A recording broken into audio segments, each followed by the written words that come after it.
There's so many ways that dispute resolution is a really interesting thing on teams.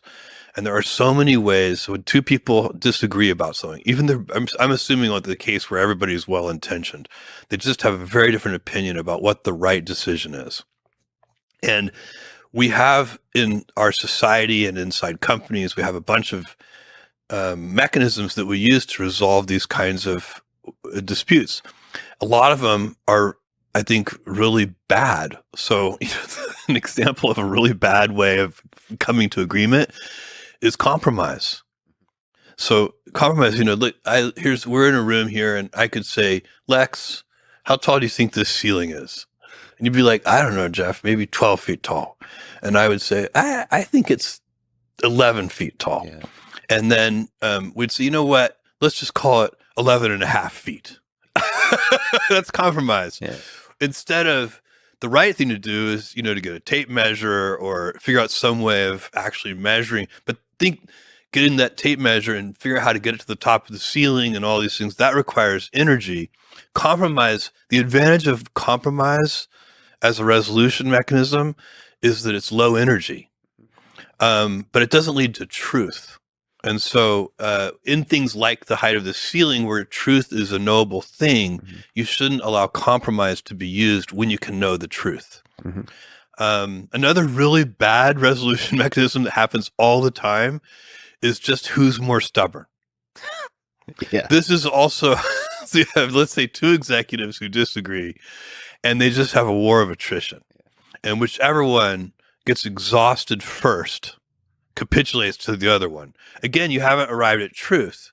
And this is very demoralizing.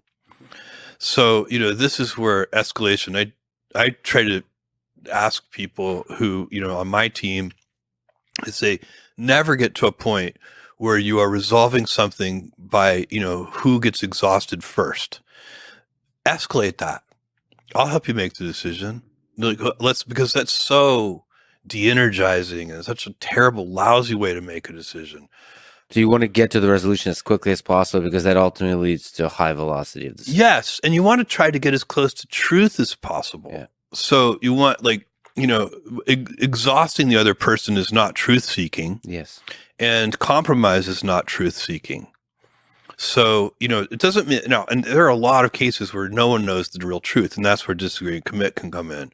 But it's escalation is better than war of attrition. Escalate to your boss and say, hey, we can't agree on this. We like each other. We're respectful of each other, but we strongly disagree with each other. We need you to, make a decision here so we can move forward. But decisiveness, moving forward quickly on decisions, as quickly as you responsibly can, is how you increase velocity. Most of what slows things down is taking too long to make decisions at all skill levels. So it has to be part of the culture to get high velocity. Amazon has 1.5 million people, and the company is still fast. We're still decisive. We're still quick, and that's because the culture supports that. At every scale in a distributed way, Yes. trying to maximize the velocity of decisions. Exactly.